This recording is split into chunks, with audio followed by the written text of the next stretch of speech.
afternoon, good evening, wherever you are. So, my name is Farooq Qureshi. I'm a graduate from Dow Medical College in Karachi, and I'm currently in New York. At Stony Brook University here. I'm faculty. Um, so thank you for attending today. This is the first time I'm presenting on this forum, so if there's any issues or problems, please let me know. I don't know, screen share stop. Okay. Can you guys see the screen? Yeah. All right, take care. So first of all, I'd like to thank Anita Haroon from Karachi, who gave me this case to present. So basically, I was looking for some case from Pakistan. I mean, obviously, we're seeing a lot of COVID here, and I'm sure you guys are seeing it in Pakistan and everywhere else in the world. So, in my hospital, we saw a lot of this. That's how this whole talk came about, and some of the research work we've been doing here also is related to this. But I thought we'll pick up case from Pakistan to initiate the talk really. So I thank Anita for her slide she made. So basically, this is a 56-year-old male. Just a 56-year-old male with a history of diabetes. He probably also had hypertension with a baseline creatinine of 2.3. Worked up for a creatinine increase recently, and apparently he had a biopsy done before he presented to Anita's hospital, which is, I believe, Ziauddin. At that time, the patient had a diagnosis of AIN, so started on steroids. For diabetes, I believe he was on metformin, and then he was also on bisoprolol for hypertension. So a few weeks, so later he developed COVID pneumonia. That's why he was admitted there in the hospital with 100% FiO2 initially. Since his GFR was low, he was not considered for remdesivir and was given tocilizumab initially. Then, later in the course of the hospital, he went to septic shock with the lymphocyte count of 34,000 and was started on inotropes. Initially, was not stable for hemodialysis. They did not have CVVH available in that hospital. So basically, the options were slow, like SLED, basically, which was eventually initiated on the 24th of November. This is a very fresh case.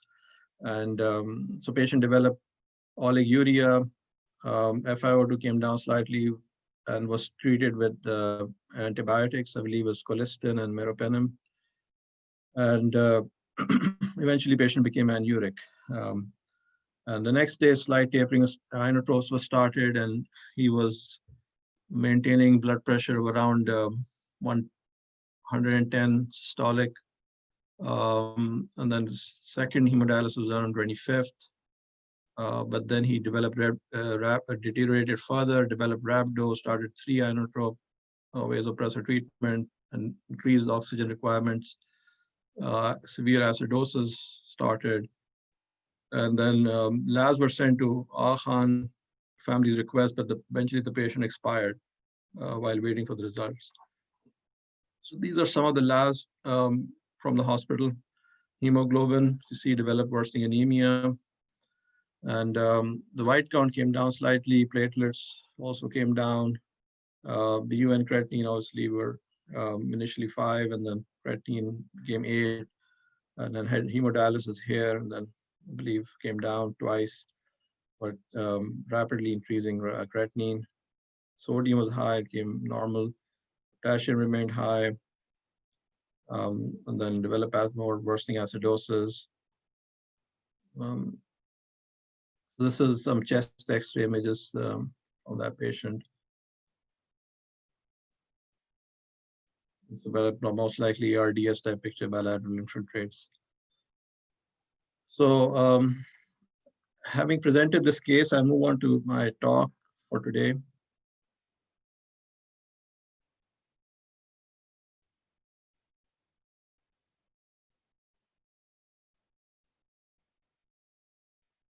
All right, so or disclosures or conflicts of interest for this talk. So basically, this is a talk I recently gave in my grand rounds here. So, and I mentioned in the WhatsApp group also that the purpose really of this talk is to initiate some discussion within the panel here who's present today, and and basically provide a broad sort of overview of this whole thing instead of going in depth in anything. As we discussed, there are a lot of topics related to COVID, and every aspect now, it's apparently involving pretty much every organ in the body. And then in the kidney also, there's multiple different areas to focus on. So hope is that we can develop further talks related to, with different areas within kidney injury and kidney disease and COVID-19. But this talk is supposed to be sort of a broad overview. And, I haven't unfortunately attended too many of these sessions. I mean, I attended a few, but I would actually like if people can interject in the middle instead of me presenting this. This is, around a 50-minute or so talk, but I would rather have people talk and discuss while I'm speaking or during it, so we can have some questions, answers, and, hopefully some discussion rather than just talk at the end, I think. Is that okay, Ahad? I mean, or should I, whoever is in charge of this thing? That's absolutely fine. I think Vespa is also here, so yeah, kindly proceed. Yeah. Okay, great. All right. Anyway, so sorry, this screen is a little bit. Okay, so basically this is my first slide. So this paper came out in Nature in March. Some of you might have seen this paper. This was, I believe, the first major paper declaring this virus. So this is COVID-19, remember?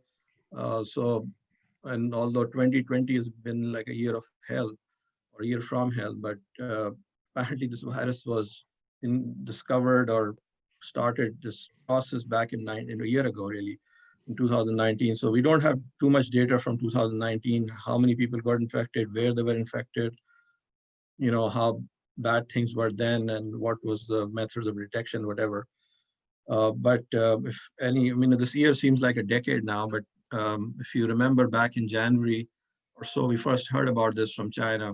And so there's this pneumonia outbreak associated with coronavirus bat origin. It's an interesting paper. I mean, if you have time, you can look in detail in this, but I won't put an addendum, which was actually added to this paper. So this paper was accepted on 29th of January 2020, published later on March, but note was added in the proof. Since this paper was accepted, the ICTV, which is the viral non-nomenclature organization, designated this virus as SARS-CoV-2.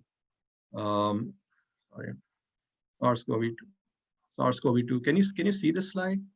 I don't know if it's a slideshow going on here. Yeah, we can see that. Okay, thanks. So so this virus was designated as SARS-CoV-2 then, and then WHO released the official name of the disease caused by the virus, which is COVID-19. So this seems like history now, but this is when it was first started. The virus was named, and then the disease which was the virus causing was named. So this is obviously one of the most landmark papers now, probably in medical history now. Okay, so the outline of the talk today basically is. I divided into three sections, sort of broad sections about COVID AKI. And as I said, we can potentially have a separate talk on each of these sections or even more. But I would like to initially discuss epidemiology of AKI and COVID-19. And then we have, I'll present some of the data we have from Stony Brook, where I work, my university hospital. We had a small cohort study which got published and some unpublished data which we are working on right now. And then discuss briefly about the potential mechanisms, pathophysiology of AKI and COVID, and then finally discuss management. And I know this is a very important topic, obviously, for clinicians who are working and trying to deal with this. And as I said, we can have another talk in detail about management strategies, but I'll give a broad overview. Okay. So AKI basically, as you guys all know, I'm sure, there are various definitions of AKI, and which is itself an issue because, at least in terms of research, because a lot of one of the fundamental, as you know, they're basically defined through two different criteria: serum creatinine and urine output. Um, and stage 1, 2, 3 being, graded on severity.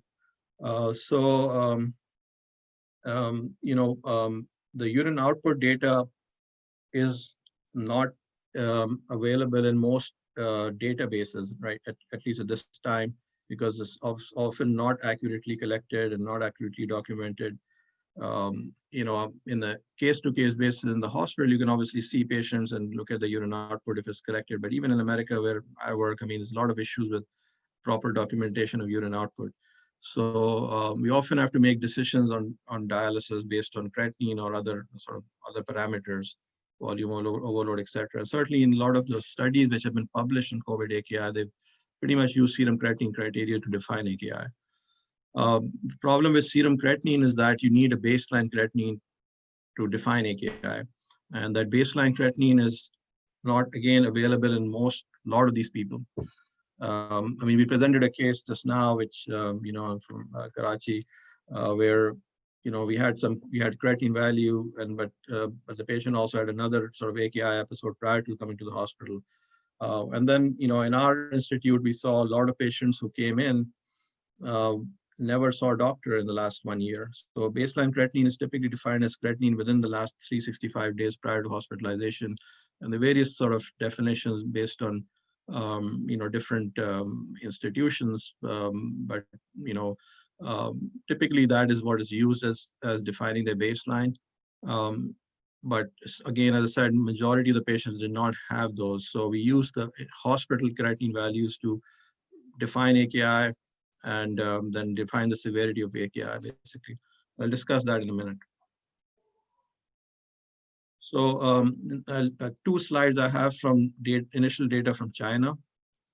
Again, this talk was sort of based on the ground rounds here, so I didn't really look in depth of data from Asian countries, and I don't know if there really is any studies published from Pakistan about COVID AKI yet. We hope to do that in the future, and that's hopefully one of the goals of the forum here. But there are a lot of studies from China, basically, which have come out. I just picked a couple of them just to highlight the point I'm trying to make.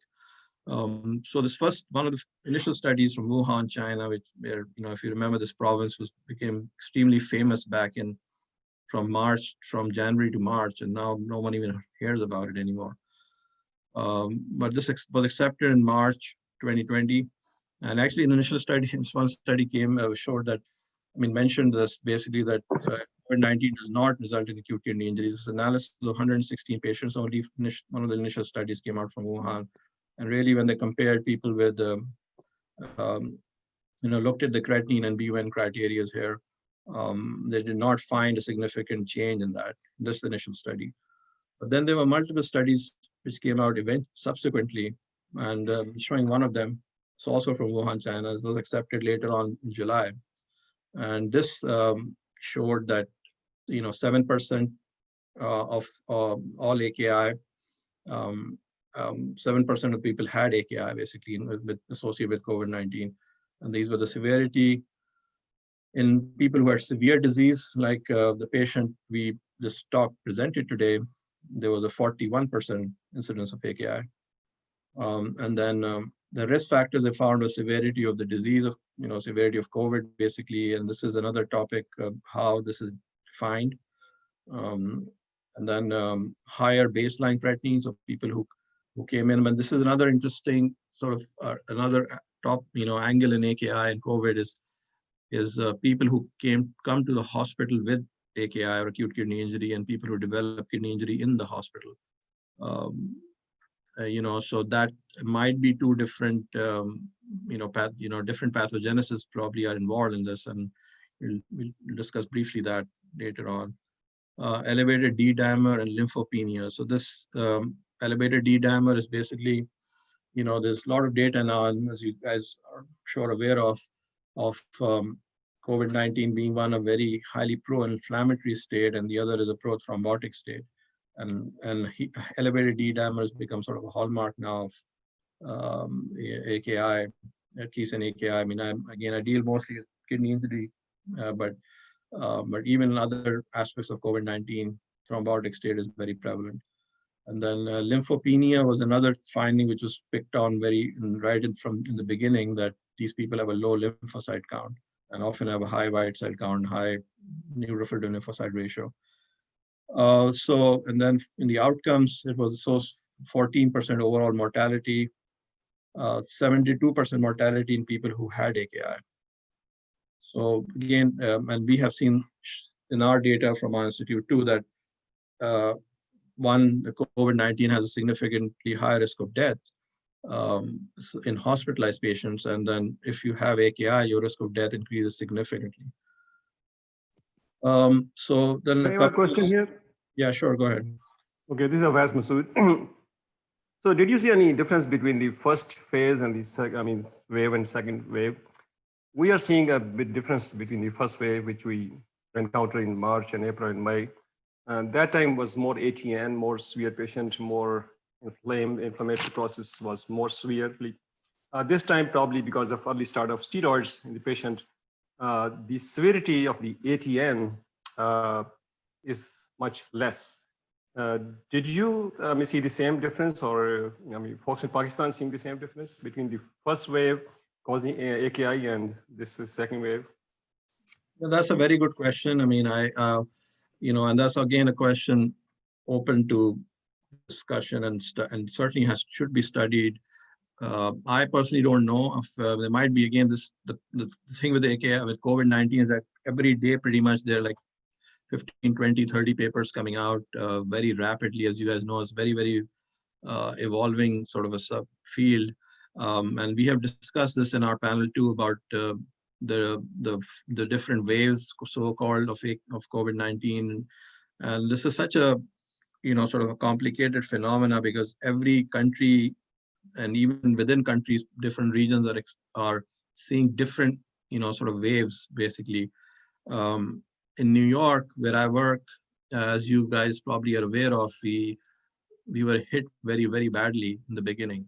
Well, not really in the beginning, but basically in March, when the disease first came to America, it was initially at the West Coast and East Coast. I mean, if you might have heard of the cruise ship near in the Pacific, which was not allowed to be, like Trump did not allow the passengers to come into America. Was apparently that was infected. That was on the West Coast. And then eventually around, I remember now the exact date, like, as I was here around 15th of March or so, we started having a few cases here and there in late February and early March. And then after the 15th of March or so, it became like hell here, at least in New York City, in most of the East Coast, like New Jersey, New York, Massachusetts, Pennsylvania, all these places. So basically from March until like middle of June, we were seeing extremely high amounts of cases. We had to actually increase the hospital capacity to accommodate these people. And then, after June, it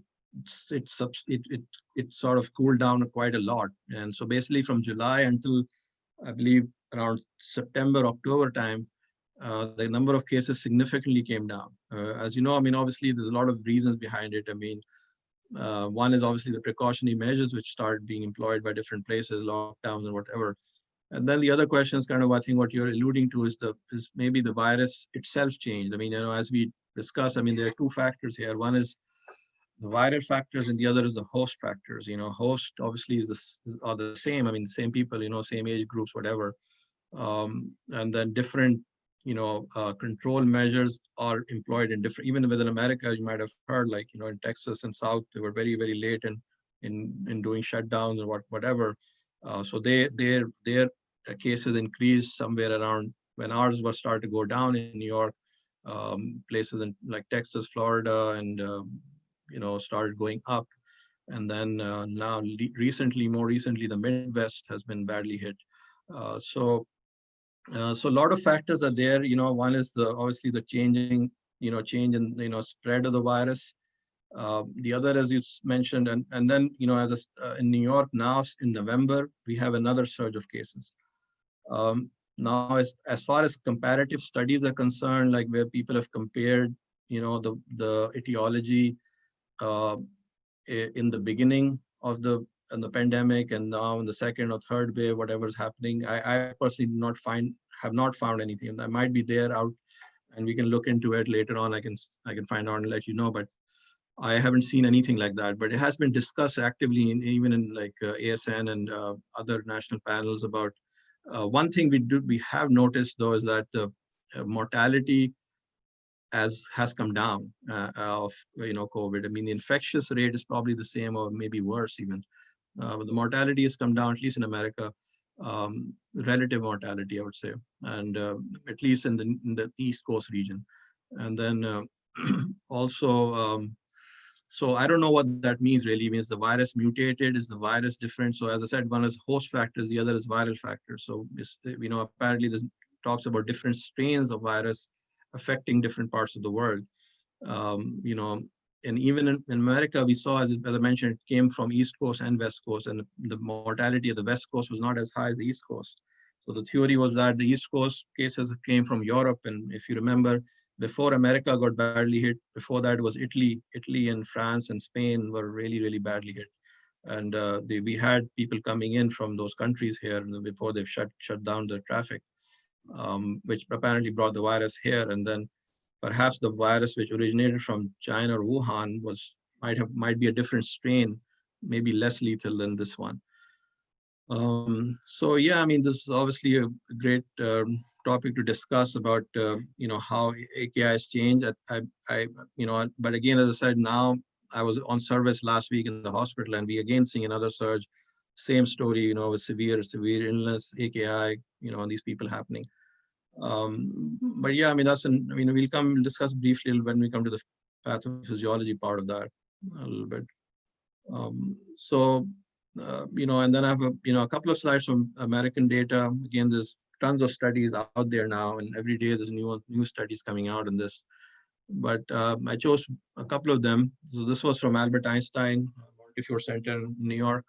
As I said, initially the East Coast was badly hit. So the initial studies, most of them are from the New York region or New Jersey and these places. So this is a major institute in New York, Albert Einstein Montefiore. So they published the study in JSON basically from March 11 to April 26. They looked at 3 hospitals in Bronx. And here they found a much higher incidence of AKI than was seen in the Chinese studies. And they compared COVID positive to negative cases. It was a comparison study. And they found that if you had COVID, your incidence of AKI was higher, your incidence requiring dialysis was higher, your recovery from AKI was less, and death was obviously higher. And they looked at predictors of severe stage 2 or 3 AKI, which included age, Black race, male, gender, and then history of diabetes, nursing home residents. This was a huge issue in discussed in the political circles about nursing home residents, which were badly infected in New York. And then respiratory rate, high white cell count. So again, in the case we presented, white cell count was pretty high. Neutrophil lymphocyte ratio and LDH was some of the risk factors of severe AKI. And then this was a more recent study, which was actually a multi-center study, which came out. And this was 67 hospitals across the United States. They compiled the data basically, and they focused on the severe form of AKI, which requires dialysis, kind of like the case we just talked about. They found that 21% of patients developed AKI, RRT, dialysis requiring AKI. 63% of these people died in the hospital, like in our case today. And then 34% of the survivors remain dialysis dependent. And some of the risk factors, again, are similar things like male, gender, non-white race, history of hypertension, diabetes, obesity. This was another major thing. People who presented with CKD, probably again, like the case we talked about today. And then severity of respiratory illness. Also, we saw in our case requiring very high FiO2s, and then last one was D-dimer. And then a couple of slides of data from Europe. This was one study. Again, I picked a couple of studies there only. This was from UK, around 4,700 or so patients. Again, between March to May. Again, England was very badly hit at that time too, and now they're having a second wave there also. So here they found age, gender, again, history of congestive heart failure, chronic kidney disease, chronic liver disease in this case, and then need for mechanical ventilation. All of these were risk factors for AKI. And then this was one study from northern Italy, where they looked at, they basically, this is just one figure from the study looking at Kaplan-Meier curves, survival data basically of people, and they compared 4 different groups: people with no kidney disease at all, which is the least likely to die and high best survival rate; AKI without CKD, CKD without AKI, and then AKI and CKD together, which is the worst here at the bottom. So this was, I mean, there are again a lot of, there's quite a few meta-analysis also done on this subject. This is just one example. So the point here which I'm trying to make is that, this is basically looking at the incidence of AKI. And again, to your point about the incidence is highly variable. And most of the non-Chinese studies have a higher incidence. So this again is an interesting data, and this is all of this is evolving. This is mostly related to the first wave, or if you want to call it a wave, frankly, I don't know really if this is the right wave thing is the right term. I mean, some countries are truly having a increase and decline and then increase, but in America, we're seeing actually that, the same wave is spreading different time periods in different places really. And then China, apparently hasn't been a second wave or any kind of wave after that. So it's really weird how this the response to this virus or the virus is behaving in different countries. And again, as I said, there are a lot of factors related to this. It could be that the hypothesis being that a lot of these Western countries have older people, older populations. So those again fall into the host criteria. I mean, host category criteria that host is sicker, older in these Western countries and have more likely to die compared to data from Asian countries where people are younger and more healthier relatively. So that's one theory. The other is different strains of the virus are more lethal, less lethal in different places. And that might be one of the factors associated with the different incidence of AKI. And then, there are multiple other factors too, but this slide was just to highlight the differences in incidence in different countries. And then this was a study, one of my colleagues in Mount Sinai, basically, they recently published this data in JSON, where they actually looked at survival. I mean, what happens after AKI? So, AKI is obviously the risk factors, there's mortality, people who do survive from that. So they looked at the survivors from AKI, and they compared different aspects. So people who recovered are in red, and then stay AKD. So you might have heard of this term called AKD, which is basically acute kidney disease. It's a relatively less commonly used term, but apparently the definition of this is basically that if people have AKI, which, as you know, is the 50% or so rise in creatinine, and there are 2 different definitions: the 0.3 rise in creatinine, or more than 50% from baseline over 2 days or so. If people recover completely, that's fine. If they don't recover completely, then they're called acute kidney disease. After within 3 days or so after the initial AKI episode. And then, they could, and the definition for CKD, chronic kidney disease, has this 90-day cutoff. So people need to have a higher creatinine from the baseline for more than 90 days, based on the KDIGO definition. You need to have two GFRs less than Again, there are different stages of CKD, but stage 3 and below, you need 2 different GFRs less than 60 to be called CKD. So what happens before 90 days and after the AKI episode, that whole phase is called acute kidney disease if your creatinine has not returned to baseline. So that's what they looked at, and they actually differentiated them into AKD stage 1, 2, 3, similar to the AKI criteria. So people who recovered completely are in red. People who did not recover are these, and different stages of lack of recovery. And this is at the time of hospitalization. And then they looked at their follow-up data. So the point here is really that, first of all, 65 recovered, but a lot of them didn't, who recovered or got off dialysis or whatever, creatinine came down, but did not go all the way down. So this was partial recovery or lack of recovery completely.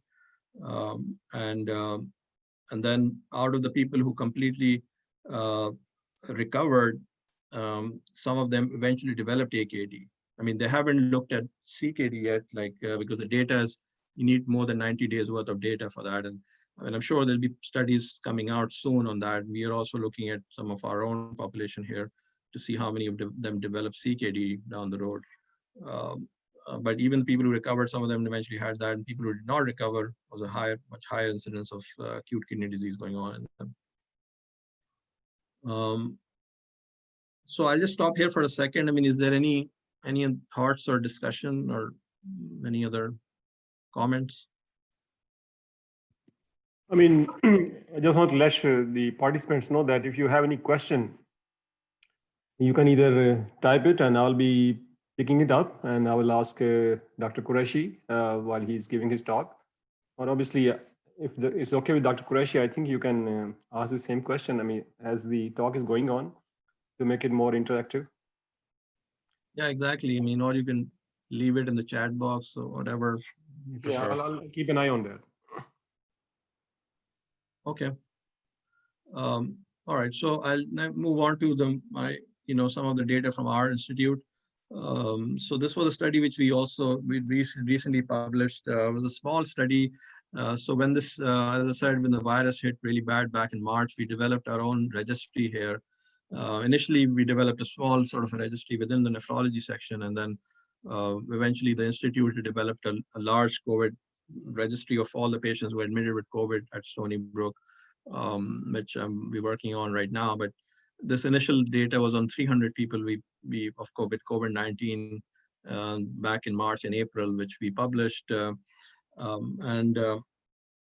So we looked at different renal outcomes. So besides kidney AKI, which is creatinine rise, there's also a lot of data, which is again a separate subject, and we can just have another talk planned on that, about hematuria, proteinuria, and abnormal urine analysis and AKI, and potentially glomerular injury or other types of injuries which are going on here. But we looked at basically just the epidemiological data on proteinuria, hematuria, and then I'd mentioned about differentiating kidney disease at the time of admission to the hospital. So people who come from home with AKI or proteinuria, hematuria, are those people different than the ones who develop it in the hospital? That's an open question, and we looked at it briefly in the study, but it requires again larger sample sizes and more detailed analysis to tease it out. Because the thoughts are that there are different mechanisms of AKI which happen as an outpatient and inpatient, and as we all sort of see in our practice. So here we looked at hematuria and proteinuria at the time of admission. So people who came in with this hematuria and proteinuria, and was that associated with outcomes? We looked at that. We looked at in-hospital AKI, ICU admission, invasive mechanical ventilation, and in-hospital death. So, so in this study, we found that proteinuria was associated with the in-hospital AKI. We looked at a combination too, so proteinuria and hematuria separately and then combined together. So proteinuria was associated with in-hospital AKI. It was also associated with the, proteinuria admission was associated with in-hospital AKI, and hematuria admission was associated with mechanical ventilation, with the admission to the ICU, and with death. And then hematuria in the hospital did not was not associated with outcomes, but proteinuria developing in the hospital, people who came without proteinuria and developed during the hospitalization, was associated with death in the study. We excluded people with urinary tract infections, people who had a Foley catheter, those were adjusted, people with anticoagulation, all those things were, so this is an unadjusted and adjusted analysis. And then AKI, basically, as other papers and people have found that, in hospital AKI, we also found that it was associated with a high risk of in-hospital death. And then in another study, recovery from AKI, we also looked at that, was actually associated with reduced risk of death. So people who recover from AKI, unlike the patient we presented this morning, and this was not, that patient did not, he died before he could recover, or might not never have recovered. We didn't know, it's a pretty acute course. But if you do recover, then your risk of death is less, at least based on this data. And then using the larger registry. So this was a study we published initially looking at the cohort and not just AKI, but general predictors associated with mortality on patients on the ventilator with COVID-19. And actually in this study, we found that age, male gender, history of heart failure, and then most importantly, AKI during hospitalization was associated with the highest risk of death compared to other factors. We all know about association with age, and a lot of data now on male gender with a higher mortality risk, but AKI was even higher. And this is some unpublished data where we're looking at the larger registry of more than 3,000 or so patients, comparing people with COVID-19 compared to those who were tested negative. And now everyone who steps in the emergency room here gets tested. So we have significant, and rapidly increasing population now. This is patients who were admitted until basically the first wave or so back until June or so. So we looked at different things. One is AKI itself, found a higher or, twice as much risk of having AKI if you had COVID-19.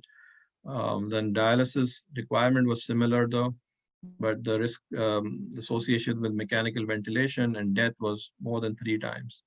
And then recovery in patients with AKI only, only the patients who had AKI, what was the recovery, or any difference in recovery? So basically found lower recovery as the other study, which I showed from Montefiore, where they found that recovery was associated with, there was less recovery noted in the COVID-19 compared to people without COVID-19.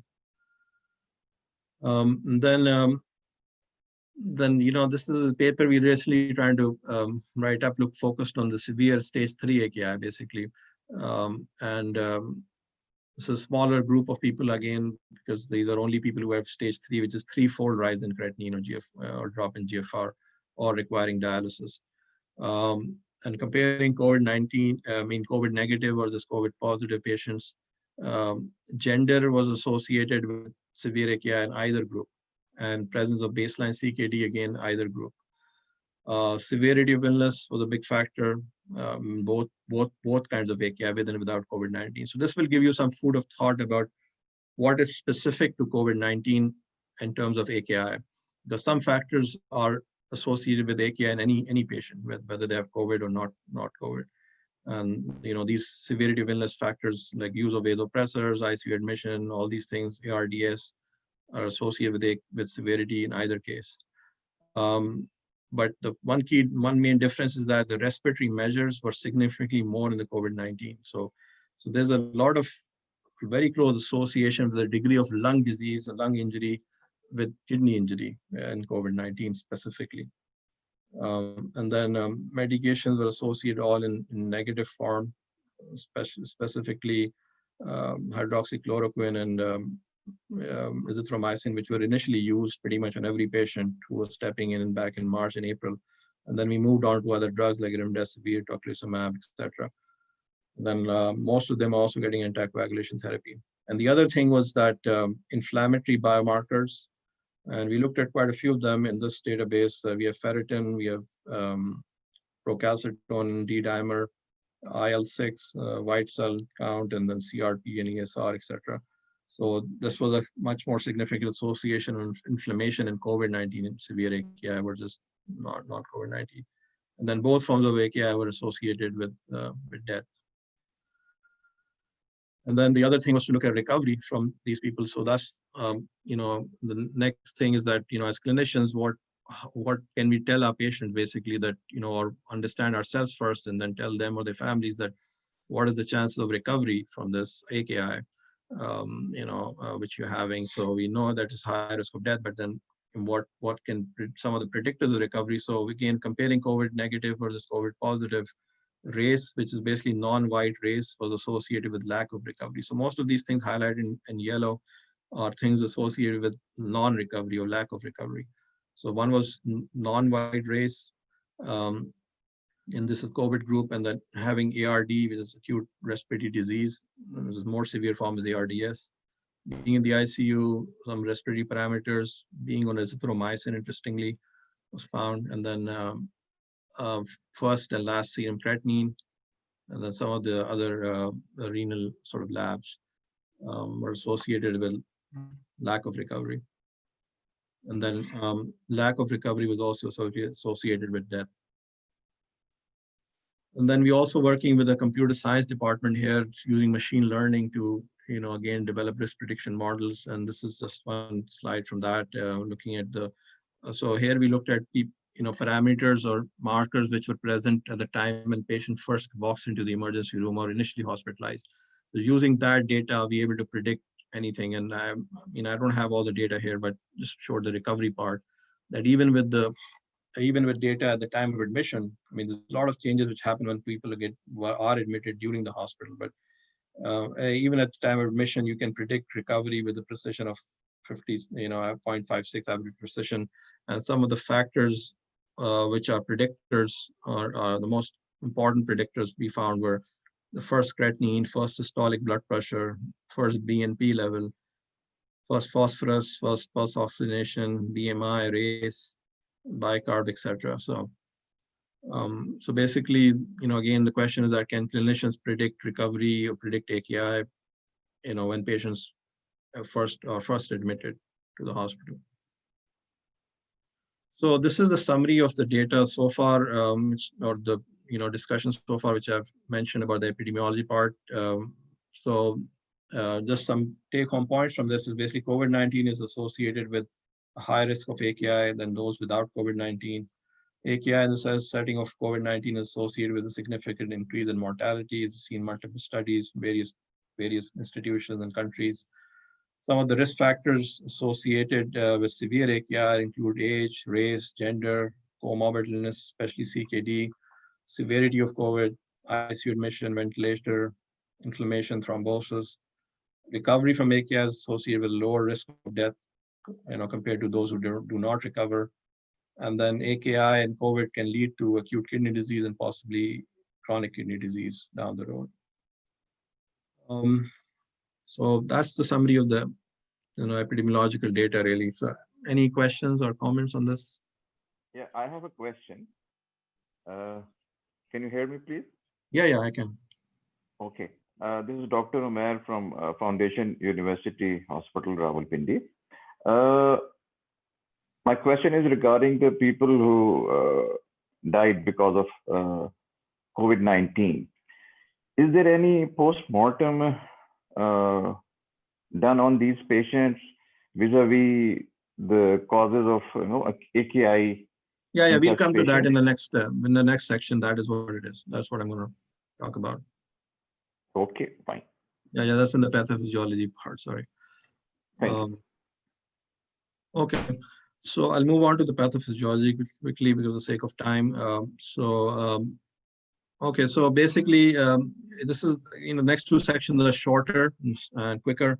Again, it's just highlighting a broad overview of potential mechanisms here. So as you know, the SARS-CoV virus, which causes COVID-19, this first, a lot of, again, studies on the potential pathogenic mechanisms. I just showed one slide to discuss this. Basically, one is so as you might know that this virus basically uses the ACE2 enzyme as a co-receptor for entry into the cells and using this protease called TPMRSS2. and then it's endocytosed, and then inside the cells, the virus starts replicating. So the whole point about using the ACE2 receptors, again, a huge area of research and interesting, drugs like ACE inhibitors and ARBs, what are the impact on this whole thing? We do see the expression of this enzyme is significant in the kidney. In fact, it's more than it was in the lung. So this is sort of the mechanism of how the viral entry into cells. And then the potential mechanisms of AKI in COVID-19. Again, this is a good figure which sort of highlights the potential areas. So, basically, again, lung apparently, or upper or lower respiratory tract is the initial sort of site of entry of this virus, at least from what we know so far. At least that's my understanding. Using the ACE2 receptors, so the lung gets involved, which can be in various sort of phases, or different people get different symptoms, but acute lung injury can progress to ARDS. That itself can cause medullary hypoxia, and I'm not showing data here, but there's data even before COVID that ARDS itself is a risk factor for AKI. It's one potential mechanism. Then there's a release of inflammatory mediators as a result of this whole viral infection, which can cause potentially a cytokine storm in some people, which then can cause AKI as a secondary injury. And then they can also have, as we are seeing with these biomarkers and some of the biopsy data also, that they can have coagulopathy, microangiopathy, etc., which can lead to vascular injury and thereby acute kidney injury through that mechanism. So these are, and then they could also have cardiac injury, myocarditis, and a cardiorenal syndrome. So it's like a pulmonorenal syndrome and a cardiorenal type picture, and then systemic inflammation and thrombosis. So these are potentially direct virus-related factors. And then we have other traditional risk factors for AKI, which are also seen in these people, like this case we talked today, when can have, had rhabdomyolysis. Don't know if it was from the COVID-19 or is it from a drug or just sepsis, whatever the patient undergoing multiple potential ways, but that's been seen high CK levels. Direct viral injuries, the subject mentioned a couple of slides on that, if this virus actually directly infects the kidney or not.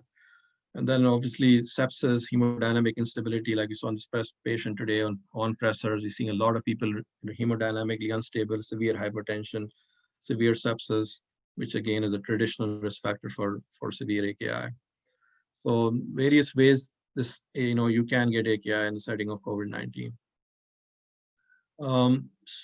And this study I just mentioned quickly was another biomarker, which has been, you might be aware of this, called SUPAR, which has been shown to be associated with FSGS and many other diseases now, including cardiovascular disease. But this was a study published in JASN related to COVID-19 AKI with SUPAR.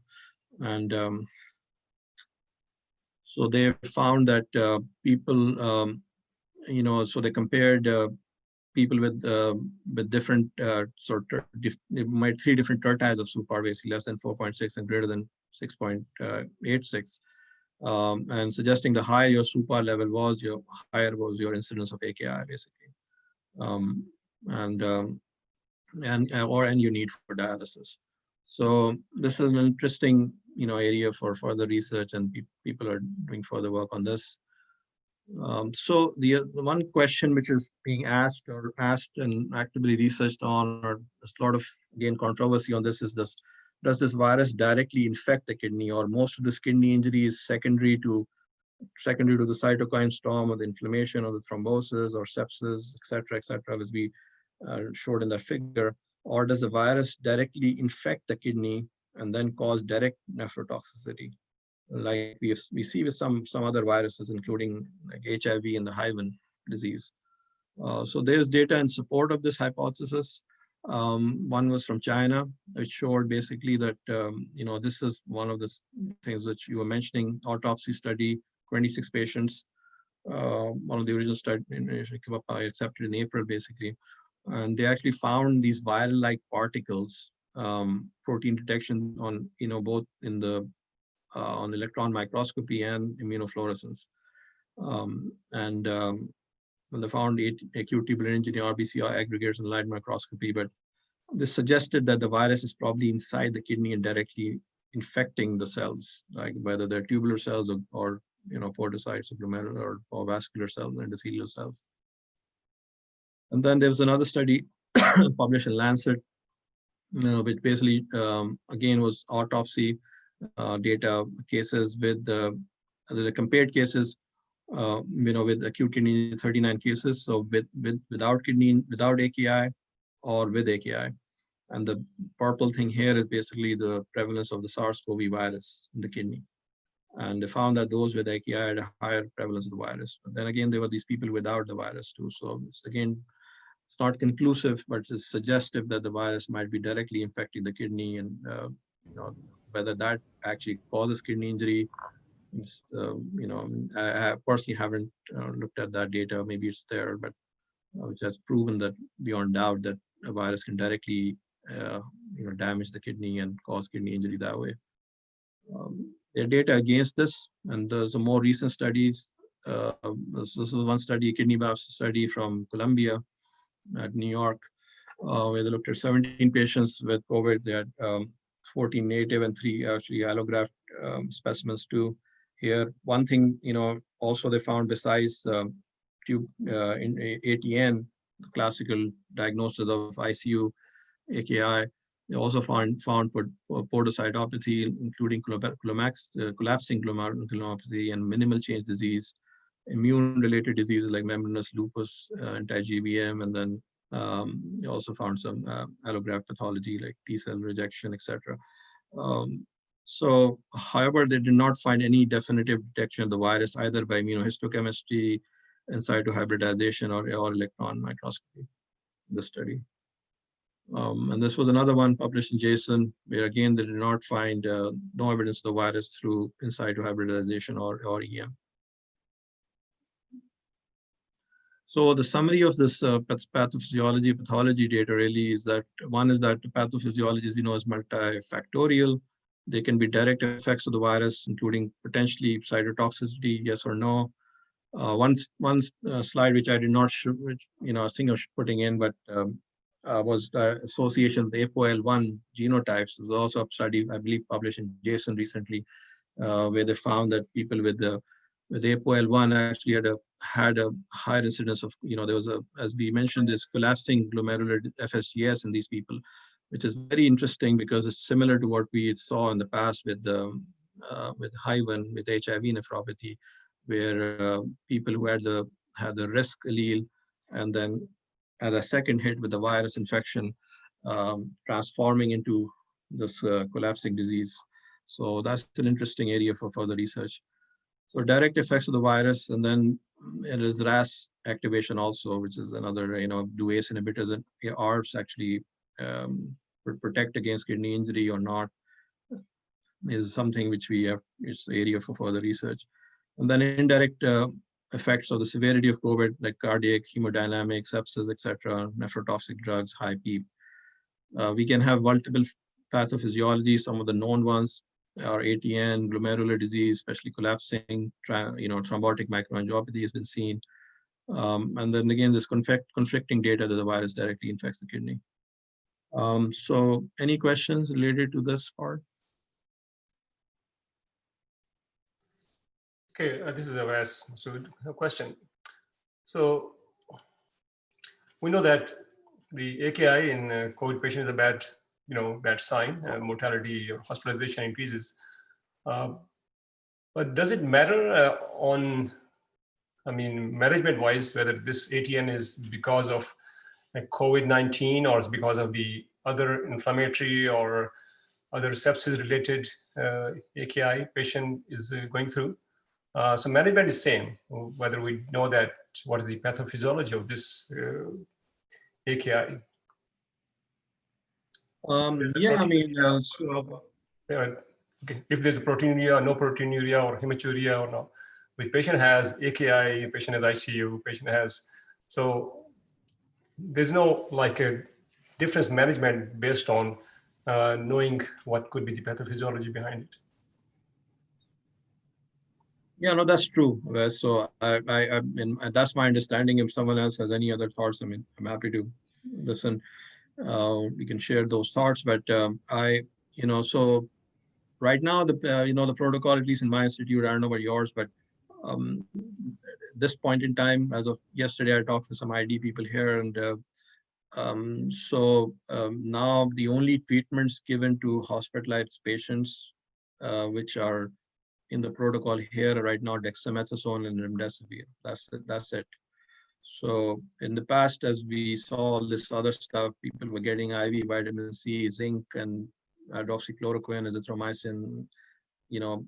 We even tocilizumab and convalescent plasma have pretty much fallen out of favor right now, based on data or lack thereof. So the question really that how is the management different on these patients versus people without COVID-19?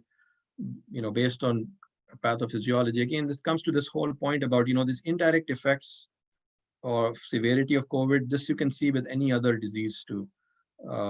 Pretty much, we've seen this all for years and years, that a lot of people get these problems from various other infections, pancreatitis, whatever. I mean, there are many things which can cause these things, which are so obviously the management for these patients is not different in any way, compared to non-COVIDs.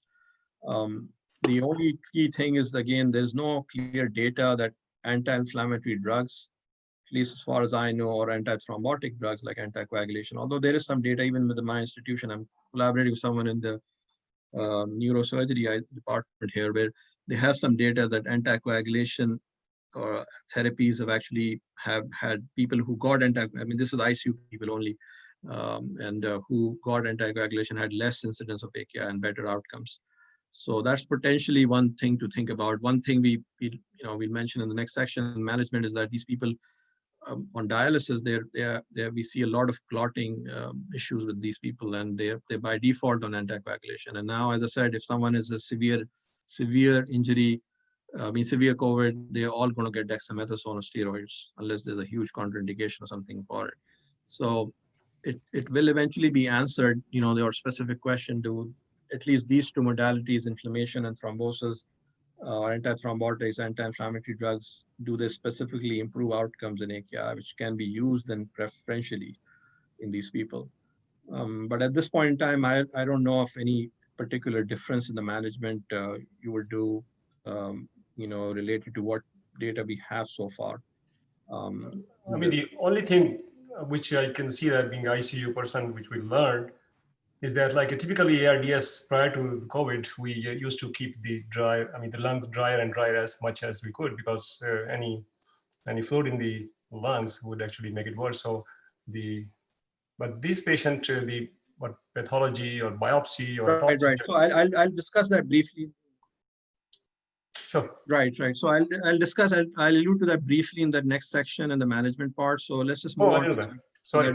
Finish the whole thing, then we can just discuss. Sorry. I didn't know that you would be. Okay. No, I'm not going to go into that much detail though, but at least we can finish this talk, and then we can discuss further on this. So I'd like to obviously, know your thoughts and other people from Pakistan, how they're dealing with this. But moving on to the management section, again, I'm not going detail. This is probably a topic for a whole talk, really. But some things I put down here which are important. So this was a quality initiative ADOK work group, basically, which has been, collaboration of various experts in AKI nationwide, and I believe some international collaborators too. So we published this recent paper, Nature reviews, summarizing. So it's a good review for anyone who was interested. It's actually very detailed, but if you're interested in sort of going through the latest sort of guidelines about management, you can go through this study of this paper. It's a review paper looking at what evidence they have so far, but actually it does not let me, it was just supposed to come in sequence, but in any case, so they looked at the standard measures. So they reviewed that, and then some of the non-standard or experimental type therapies. So this first column here is standard therapies that are used pretty much on every patient with AKI in the hospital. Measurement of kidney function, straightforward. Right now, basically all we have is creatinine and BUN. Another interesting thing, we're seeing a lot of these people have a very high BUN and high BUN to creatinine ratios, which is an interesting thing that presumably is due to highly catabolic states in these people with cytokine storms, etc. I haven't looked at any data where they've actually looked at BUN specifically and outcomes related to high degree of BUN rise. Hemodynamic optimization is important, and this is kind of what you were mentioning, and fluid management sort of go hand in hand. So yes, I mean, so I think that's what you were mentioning, like, so people, and I remember, like, even before there was any study, no data back in March, we had no idea what to do, and sort of learning along the way. Basically, the problem with these people, a lot of COVIDs were that they were extreme. I mean, there were a lot of them were volume depleted when they came to the hospital, and at the same time they were short of breath and had lung injury going on. So there was a lot of reluctance in giving fluids to these people because of that. And on the other hand, we have data which is solid data about sepsis and septic ATNs or sepsis in the hospital, and one of the first things you do is to give volume resuscitation in people with sepsis, certainly admitted to the ICU. So sort of balancing both those acts together, whether would fluids worsen their respiratory disease, would they put them on the ventilator or not? There was all this, and I'm not I humbly accept I'm not familiar with the pulmonary data or the details of pulmonary data on the subject really. So maybe Wes or someone else can point out if there's anything which is specific to this. But so one was the sepsis protocol of giving high aggressive volume resuscitation. At the same time, these people had ARDS, and there was this thoughts about people. I mean, there was data which came out, I believe, somewhere when I was reviewing this back in May or something like that, where high flow oxygen was shown to be significantly associated with better outcomes. And so there was this talk about avoiding ventilator as long or as much as possible. So would giving fluids tip them towards getting on the ventilator and put them into volume overload. So these people also had significant amount, had cardiac injury, also along with other organ injury. So it's a tricky subject. The best advice would be that to optimize the volume status and basically maintain euvolemia. Hemodynamic optimization ideally should be guided, if it's available in the hospital, through a dynamic measure like an ultrasound, or nowadays, I mean, people are using ultrasound, residents are using it in the hospital to look at their filling pressures, etc., or their volumes, cardiovascular volume directly, and might be the best way to really assess that particular person as an individualized patient, really not having some kind of a standard for each and every person, because they're all different. Some people have diarrhea and vomiting, and gastric side effects are a big issue with COVID also, and they're clearly pre-renal and volume depleted, so they need to be resuscitated aggressively. And then there are people who have predominantly lung or heart injury. So it's best to measure it in a more effective fashion. Glucose maintenance, again, has been standard in the ICU. Nephrotoxic management is kind of straightforward, and the use of contrast medium nephrotoxic agents. So some of the other therapies which are being actively researched on, experimental, I mentioned about antivirals. So the question then goes back to whether the virus directly infects the kidney, or even if it does not infect the kidney, even if it infects the lung and causes cytokine storm, do antivirals directly improve outcomes? So the data is limited. I mean, more studies will be coming out in the future, will help us in this area. Immunomodulatory drugs like steroids, tocilizumab, a bunch of others out there. Data, I mean, there's again, the data is conflicting, but there's studies ongoing right now on these things, and so far there's nothing conclusive related to at least in kidney injury. Systemic anticoagulation, again, as I said, there is no major studies published out there. We have some data in our institution which suggests that they might reduce either the incidence of AKI or at least the outcomes associated with it. One thing we do find is people who are on dialysis have a lot of issues with dialysis filters clotting, and they need much higher levels or degrees of anticoagulation than other people without COVID-19. So that's something we have to keep in mind. And the choice of anticoagulation, citrate, heparin, whatever it is, I mean, depends on again, individualized based on the patient. There are other things which are in the pipelines being studied, trials going on, the NIH, etc. Statins, ACE inhibitors, even NSAIDs, recombinant ACE2 enzyme, and then serine inhibitors, etc. So this is just a broad highlight of some of the stuff. Then the recommendations, again, from the same paper about RRT, renal replacement therapy. So indications are again standard. I mean, like any other patient, metabolic, fluid, demands, etc. And,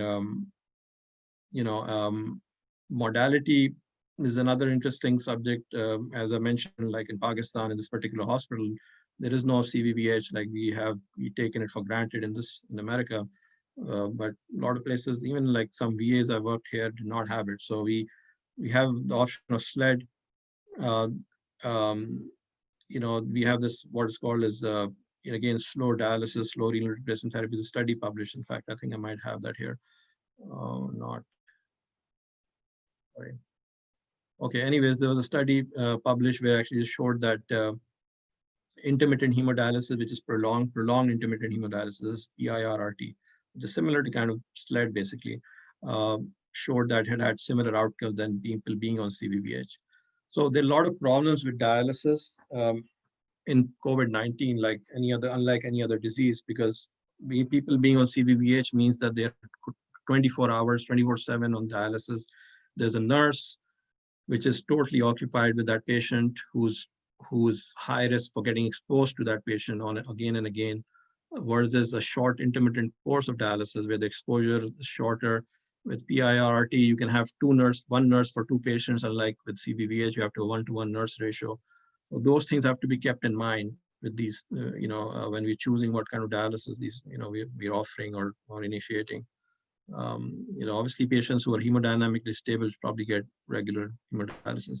This whole, discussion about PD, peritoneal, acute peritoneal dialysis in the hospital, certainly in our place, we haven't done it yet. A lot of other countries like in Canada and Mexico, etc., where they use that quite frequently for AKI, acute PD. The dialysis dose is again standard based on the ATN trial, but remember that these people have clogged their filters a lot. There'll be a lot of interruptions in dialysis, so we have to make sure that their effective dose is delivered properly, and take into account the times of dialysis will have to be shut off. Vascular access is also important thing, like any other patient, like right IJ is the preferred site, etc. But another one issue with COVID patients specifically, and you see this with other ARDS type people, where placing a line is also difficult. Certainly people who are not on the ventilator, who was really struggling, short of breath, and high on venti masks or high flow oxygens, to putting a line in their neck is not easy, especially when also risk. People are obsessed. We're genuinely concerned about the risk of getting the virus. They want to spend least amount of time with the patient. So the best advice is that try to place the catheter early, which is why the first data which I mentioned about epidemiology or risk factors. So someone you think is high risk, highly likely to get on dialysis, probably worthwhile getting the line in while the patient is not extremely sick, and it becomes more difficult to place the line. Because some of them have been, basically prone positioning is another thing which is recommended in these people. So it's even more difficult to put a line in someone who's lying on his stomach. So then we have, besides the dialysis, there's data coming out a lot on extracorporeal blood purification therapies. And we have all these available, at least in Stony Brook. And I'm sure another institution too, that there are trials in the NIH are ongoing right now. So one is CytoSorb, which is an absorber, which leads to reduction of pro-inflammatory cytokines. This trial going on, at least I've quoted one of them, it's one from Europe, America. There's Oxiris, which has been again shown to absorb cytokines and also endotoxins. This is one trial right now I mentioned. There might be others going on using Oxiris in COVID AKI or in COVID-19 in general, even outside AKI setting. And then we have a trial going on in Stony Brook also using this polymyxin B cartridge hemoperfusion. Basically, this is a mesh bound to the polymyxin antibiotic, which traps the endotoxin. So it's a multi-center study going on this, these therapies, which beyond dialysis, which can, so certainly we're recommending these to patients who are who have extremely high inflammatory markers, even outside the setting of AKI. This was one study which I quoted here, published recently, Critical Care, where they looked at, I believe this was Osiris filter, and they showed that they looked at two things here, IL-6, which I've shown you in our data, which and a lot of other studies have been published, which is quite a sensitive biomarker of inflammation in COVID. So this reduced significantly after starting the hemoperfusion therapy. And then after that, it went up again. And then along with that, the SOFA score, which is an ICU score of severity of illness, reduced as the IL-6 was being reduced through this therapy. And the final slide, I think, is how to plan for the next wave surge. Some people are already having the surge wave. Some people never had a reduction in their disease. So there is no waves, but there's a constant influx of COVID-19 going on constantly. So this is one, slide which I have from that. It's kind of a busy slide, but just to summarize some of the things, it obviously requires a lot of planning and collaboration and institutional policies, collaboration with regional centers, national policies and guidelines. And we've seen this evolve throughout the year, basically, what are the recommendations, what are the guidelines, collaborations, etc. So starting off, any pandemic or disaster which happens causes a huge problem. There's both an increase in demand and reduction in supply. Like any other things in economics, it becomes a huge issue because there's a large bombardment of patients to the hospital. All of a sudden, you cannot handle that. There's lack of bed capacity, lack of nursing staff. People are getting sick. We've had nurses who've become sick, infected, left their jobs. So had to reassign nurses, had to reassign doctors. We were reassigned. Our fellows were reassigned to do medicine service and ICU service back in March and April.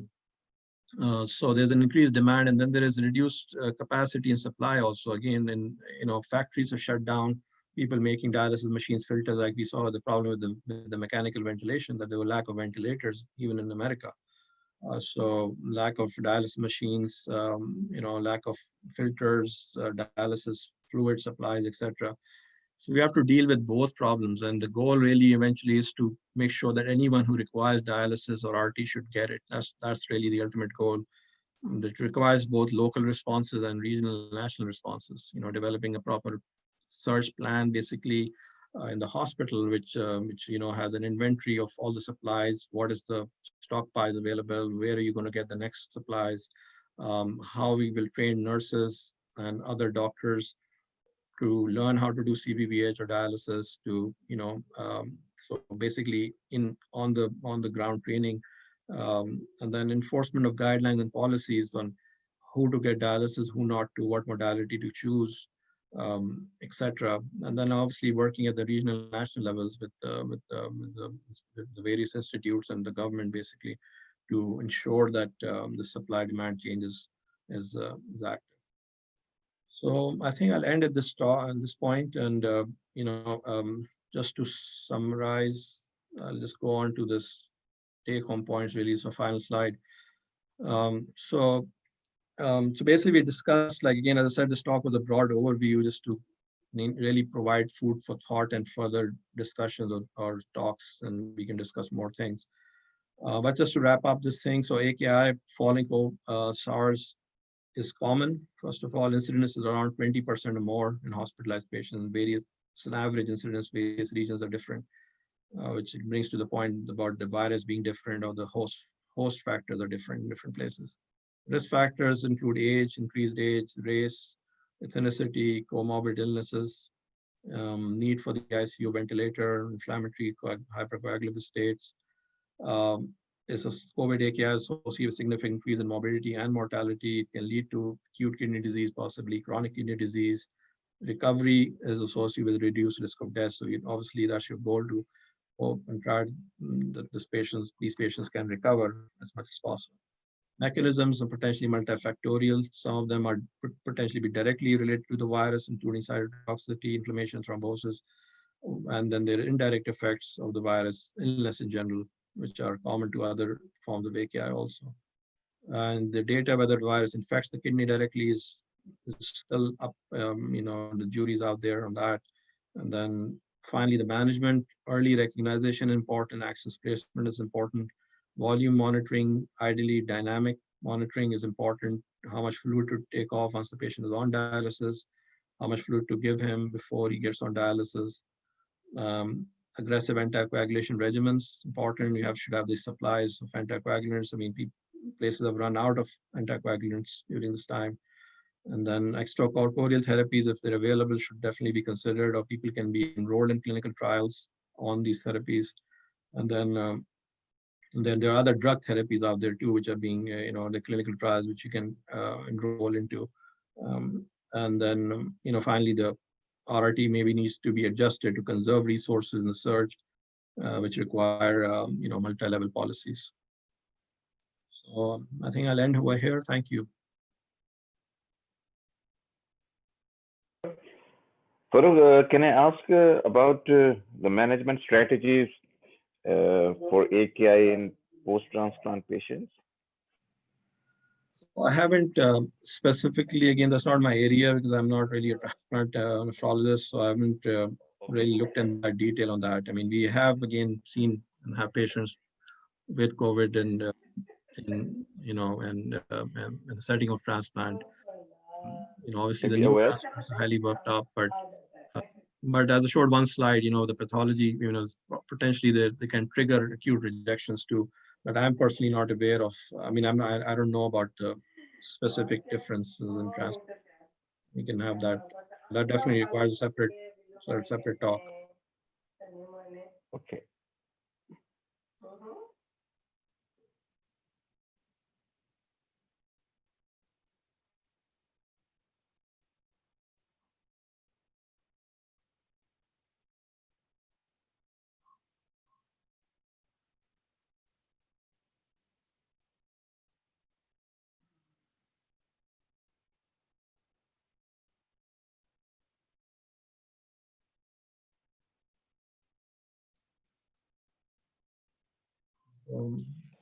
Any other thoughts?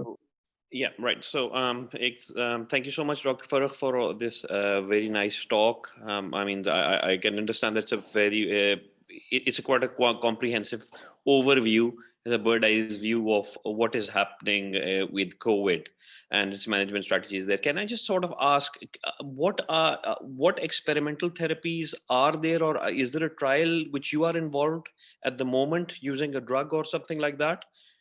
Because in Pakistan, what we have been doing at our center is to use these ondansetron, which use this nuclear kappa factor, which is actually pretty similar to what tacrolimus also does. So have you had any experience with using as an antiemetic? Because this is a registered trial even with the US registry. Are you guys using ondansetron at any point at the moment? No, that's interesting. I mean, I haven't, Ahad. I mean, we haven't, at least in our institute, but that's very interesting. I didn't really hear about this. That it's again out there. I mean, a lot of therapies which have been out there, and where various countries have used different sort of things. I don't know if this is so. This is in a trial setting, right? It's not FDA approved or anything. So the only ones the trial which I mentioned, which is ongoing right now, at least, is the one using this blood purification thing, using that polymyxin filter, which we are doing in our hospital. Again, that's also in a trial setting. The other filters we're using also off trial.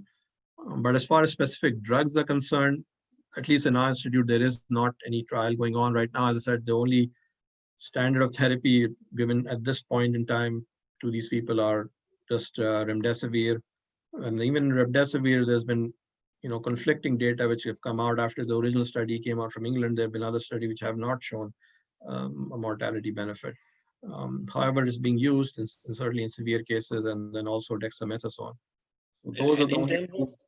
I'm sorry. In terms of remdesivir, are you guys using it below a GEGFR of 30 ml per minute, or are you just sticking with the guideline? So we are sticking with the guidelines here, but I've seen, like I think it was mentioned, discussed in the WhatsApp chat too, that people have used it at lower levels without any side effects. So those are mostly off-label use.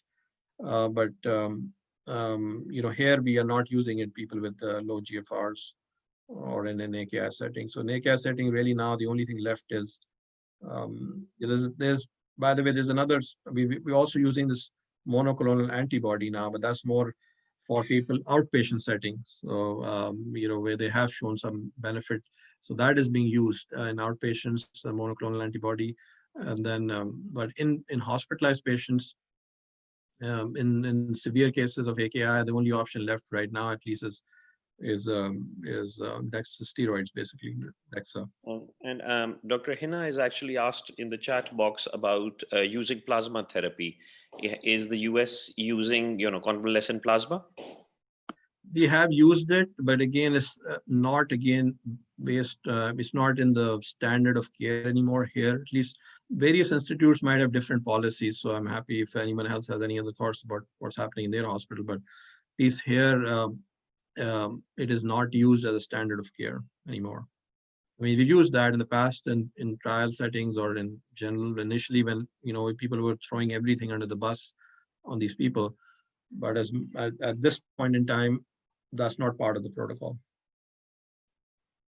And Dr. Kadri has asked this question in the chat box regarding using a specific, isolation centers or specific machines, dialysis machines for dialyzing COVID patients. Are you using separate machines or a separate area? We do have a separate area in the hospital. There's a separate unit for COVID people. So people who are not on, and even within the ICU, they try to demarcate people in an intensive area, which is COVID people and non-COVID people. And on the people non-ICU patients, there's a whole floor dedicated only to people who have COVID at this point in time.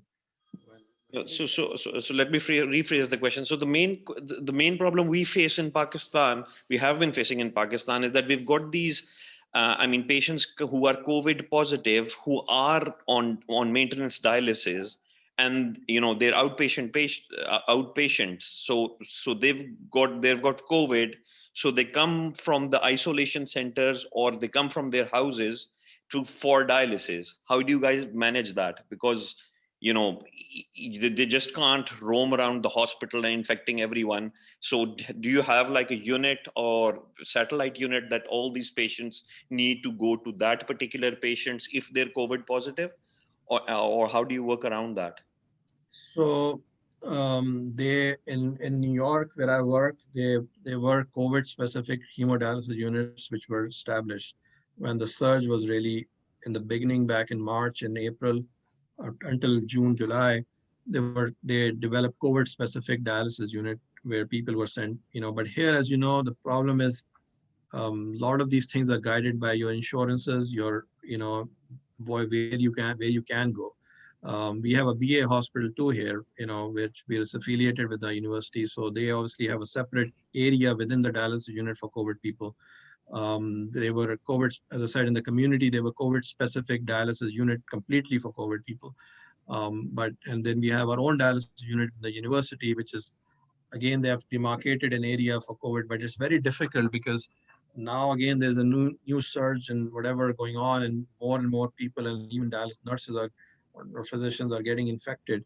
So it's hard to control that. I agree if the unit is not completely separated, but technically it's not possible because a lot of people will not be covered here. I mean, it did when things cooled down back in July to October period, there were significantly less amount of cases, at least in New York area.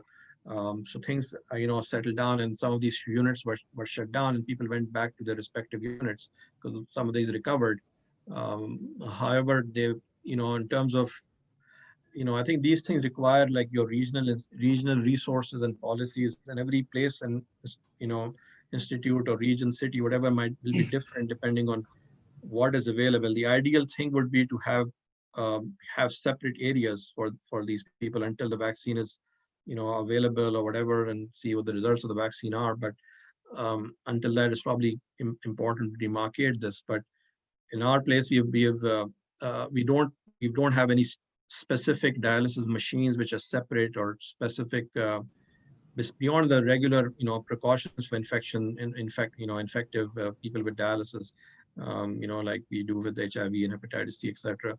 Other than that, there was not a specific dialysis machine for these people. I mean, some of them are on in our institution, a lot of people were on ECMO also, which is a separate thing, and dialysis, and then some of them were also getting extracorporeal blood purification, cytosol, etc., through the dialysis filters. So those were additional things, but the machine itself or regular dialysis was not any different from any other patient.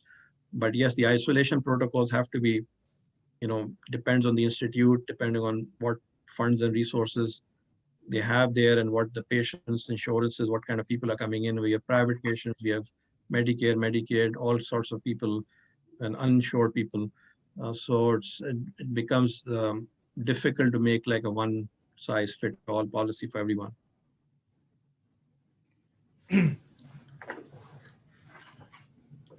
Excellent.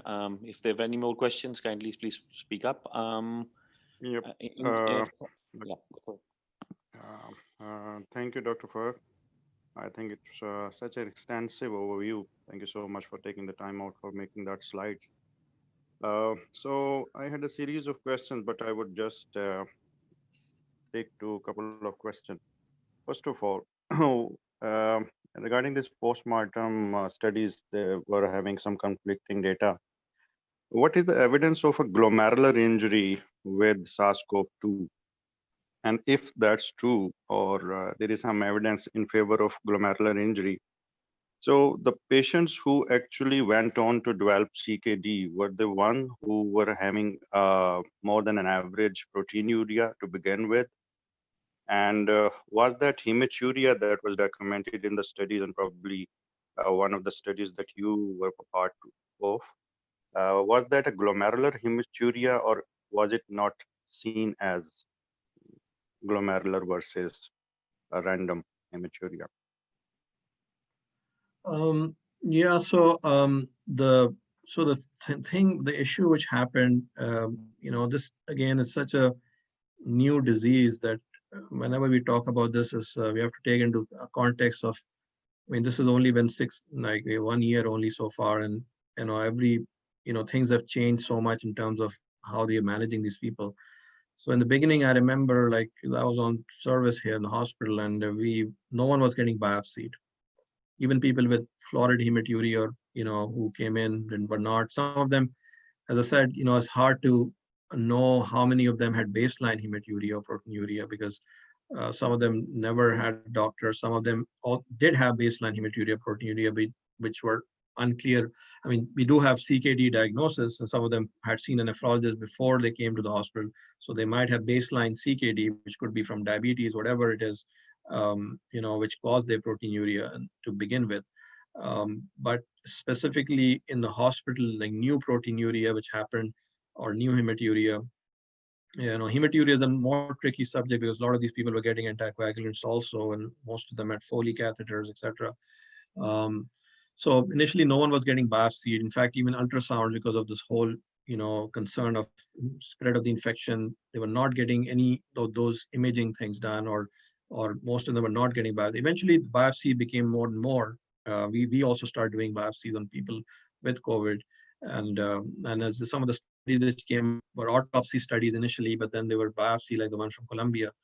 So the ones which we did get the biopsy, obviously there's a bias, because the only ones which were getting biopsied were people who had one of these glomerular findings. So there was already a suspicion of glomerular disease, to do the biopsy in the first place. So that's why the prevalence in those biopsies of glomerular injury was much higher, as you can expect. There was another study which I didn't show here, but which showed majority of them actually had ATN, which is like a classical diagnosis of ICU AKI. But then there were serious case reports on microthrombotic angiopathy, collapsing FSGS, even lupus, minimal change disease. So right now it's hard to understand or know exactly how much of this is directly related to this virus. I mean, we know that it does cause an inflammatory, condition in some cases, which are the severe cases. There's cytokine storm, and there's potentially also causes a thrombotic state, which can lead to, microvascular thrombosis. So those things can happen. But then the question really is which patients get that? That's not clear. I mean, there's obviously a very small percentage of patients who get true glomerular injury from COVID as a result or in the setting of COVID-19. खत्म हो जाते हैं कि video के लिए आपको video पहुंचाने के लिए टाइम ही नहीं मिलता। अभी आप देख सकते हैं इसी हफ्ते में आपको तीसरा स्टॉक जो है मैं दिखा रहा हूँ। पहला न्यूज सेट था, काफी थे, अभी याद नहीं रहा। न्यूज सेट स्पेक्ट्रा था, अनफॉर्चुनेटली आई थिंक कि माइक ऑन रह गया किसी न्यूज का। सेट उससे पहले ज़ॉम्बी था, काफी सारे थे। न्यूज सेट 61 था, फिर Star Trek.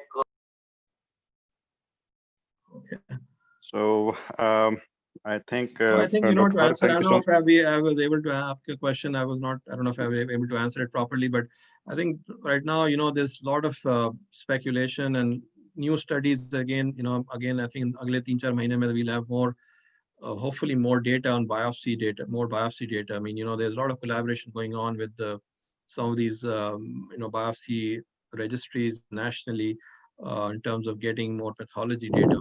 But right now, the amount of people getting biopsies is very small. वो सारे ज़्यादातर they are biased towards, the likelihood of finding GN or AIN or some other, disease is higher in those people. But certainly it's happening.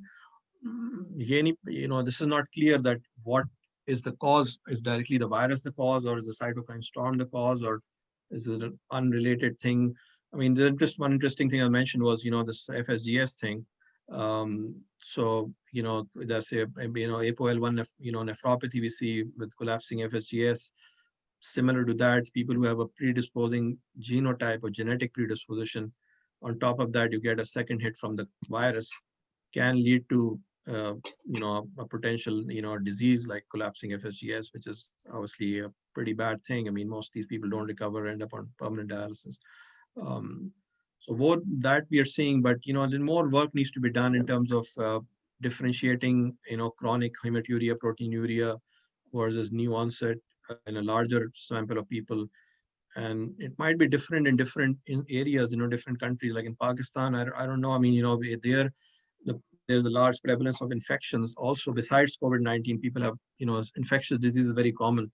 So us setting mein, how the pathology works. I don't know, is there any data or study published from Pakistan yet on COVID in any AKI, in any aspect yet? You guys know of? Well, exactly. I think the studies are being published, but IRGN has taken a twist. For example, it's quite confusing sometimes because the patients are having septic issues and they are having a suspicion of COVID. And the HRCT shows a mixed picture. The COVID PCR is negative, and then the biopsy issues. And then the decision of one pulmonologist says that the ground glass appearance seems to be COVID, despite of the negative PCR. And on the other hand, we are having a suspicion of patient is having an AKI and acute GN. And until we are available with the renal biopsy, we are in a fix how to punch the disease. So that brings me to the second part of the question. As most of the people here know, that I am running a rituximab study program, and that got badly hit in the initial part. But now I have restarted giving rituximab to the people who were initially inducted. So I was just curious, have you found some increased rate of infection in the people who have already been on some kind of monoclonal antibodies or who were on immunosuppression due to some glomerulonephritis? And is there some data to tell us that we should be doing our rituximab in cold patients like membranous nephropathy, and from whom we can take care of CNIs, but if they want to go for rituximab, is there any increased risk for them of getting COVID versus CNI? Dr. Aurangzeb, that's a interesting question. Again, this is more like from, I mean, I don't know if anyone has expert, like an infectious disease expert might be able to answer this better in terms of, do the therapies themselves increase your risk of getting COVID? I mean, it's like, I mean, it's kind of, straightforward. Like, I mean, this happens. I mean, if you're immunosuppressed, that is a risk factor for getting the virus, certainly getting worse disease with the virus. I mean, the problem here is that a lot of people, this disease is very complicated because most people are not getting tested. I mean, people are getting, I mean, I've had fellows, residents, I mean, 2 days ago, I found out my fellow was working with for the last 2 weeks. And I was, asking him to, take precautions when seeing patients. And he said, oh, I had COVID like 2 months ago. And I was like, oh, okay, what happened? I didn't know. I just had antibody test done, was positive, but I never had any symptoms. So, and then there is all this false negative PCR issue too, even in our hospitals, as you're saying, like we had a patient admitted last week who was, they did at least, I believe, 3 or 4 times he had PCR done within the same week, because there was very, very high suspicion of COVID based on the lung findings, but his PCR was negative. And then there is, I believe, I don't know the exact percentage, probably around 10% or so false negative rate. The false positive rate is very low, I believe. So if you are positive, then you most likely have it. But the false negative is there. So, with having said all that, I mean, the question is that does rituximab or any of the other immunosuppressive agents we use for glomerular disease like CNIs or cyclophosphamide, etc., would they increase your risk for getting COVID, or if you get COVID, then you have a higher risk for getting on the ventilator or getting AKI? That my at least based, I don't know if I don't know personally of data on that. But in general, I would advise that, just much higher precaution while you are getting rituximab, in this setting, unless you get a vaccine, in terms of risk prevention, which is, challenging in some people. It's very hard to get them to wear anything, mask or, meet people, social distancing, whatever it is. So that would be higher, but I don't think other than that, having COVID or not having COVID, any indications for rituximab or cytoxin or CNIs or whatever, MMF should be, given.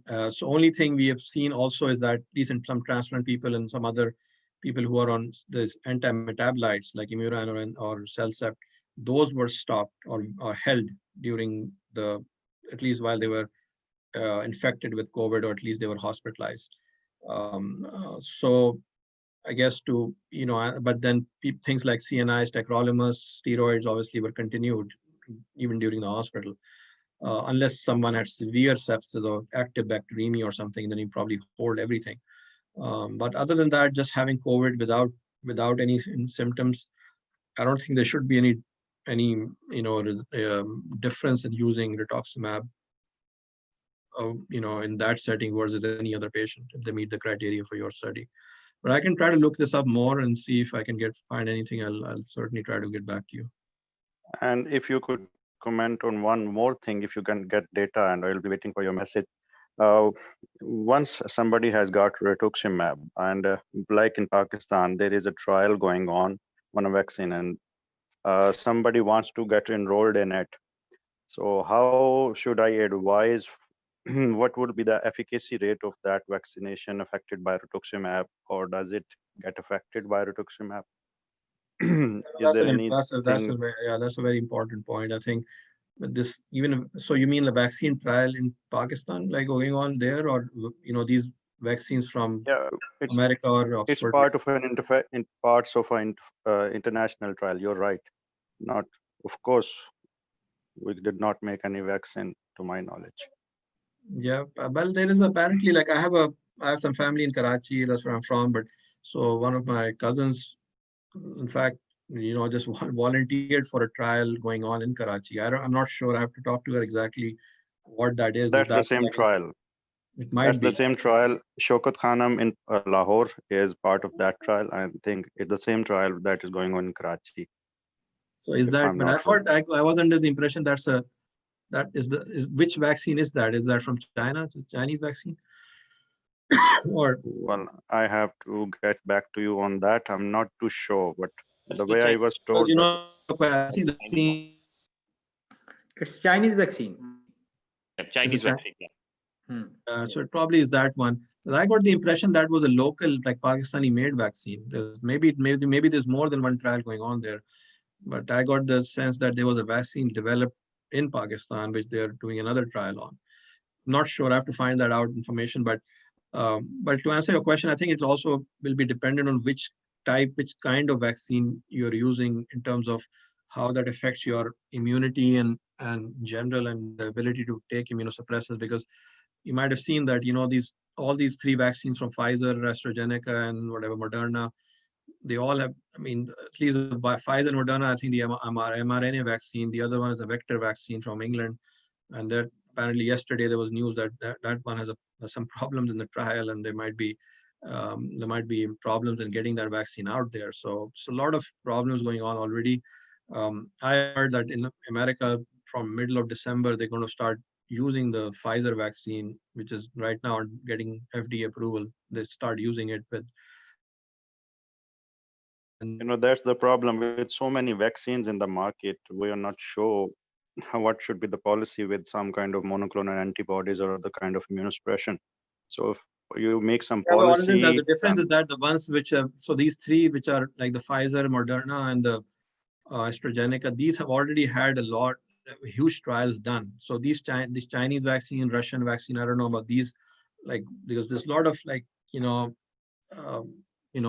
the data is like the problem with these places that the data, first of all, I showed you like the China, I don't even know what's going on there, to tell you the truth, because if you look at the statistics worldwide, they had, I remember back on the 1st of March, there were 3,800 or something, like 4,000, 3,500 people infected in China. And in America, there were like probably 30 people. Right now we have like 8, 10 million or something like this reaching that. And there's only 4,000 people in China. So I don't know if these people have already had a vaccine, which this is remarkable. It's like unbelievable that nothing is spread since March in that country. And why that the case is that they already had a vaccine, they've already used it, without the trial, or trial was already done and approved, and now. So I'm not sure what is this international trial for the Chinese vaccine going on, and why. Probably what is that's a happening. vaccination of communism and capitalism. Yeah, I don't know exactly. So the problem is that this is why the trust is less in these things. I mean, I'm sure they're great scientists and everywhere and doctors all over the world, but the data, every data as any other thing always comes out from Europe or America, and it becomes international guidelines. So I would be careful, using such vaccines because of the lack of data. Even these American vaccines, a lot of controversy. I mean, I've had patients who absolutely refuse to take it. I mean, it's a lot of lack of trust about this vaccine. It's become very political, the whole issue. But at least these things, they've had trials done, and there's data on those trials. I mean, there's thousands of people who've actually underwent, like in England, Oxford vaccine. They started that back in May or April or May. So we have data at least, which has been published, or we can look it up. But I think to the point about, I think we'll have to look at this type of vaccine also in terms of who can get what drug and what kind of vaccine that has been used. So it's an interesting thing, because a lot of people have cancer. I mean, all these chemotherapeutic agents, do they interact with, what happens when you get vaccinated and, then you get chemo or any, these immunosuppressive drugs, transplant people, etc. All this thing will come out, I think, next year once we have vaccine started, and then new studies on people who were vaccinated, without vaccine. What is the difference? What happens? So all this will, I think, in the next few months, we'll get all that data. But in the meantime, I think I would just advise regular extreme infectious precaution, people who are on rituximab or cyclophosphamide. When I've had patients, I mean, they were not COVID, but we treated them routinely. I mean, they're socially isolating themselves, whatever extreme precautions they can take. But people got it. I mean, I had a patient who was getting it. We put them on rituximab. She just got it last 2 months ago. Patient was getting cyclophosphamide. So all that is being going on, like the standard of care, whatever it is. But I think you have a clinical trial going on, so that I agree, it'll be a challenge in enrolling more people, in that trial because of this they will ask these questions. How would this vaccine affect my being on rituximab? How will this, COVID affect it? So I'll try to see what data I can find on this subject, and I'll try to share it with you. Thank you so much.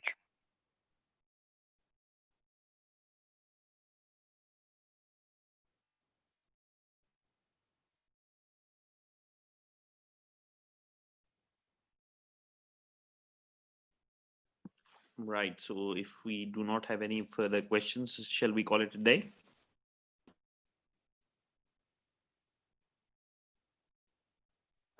Or maybe a night.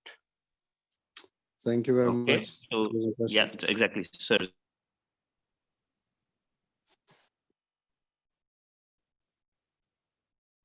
Numan sir, go ahead, sir.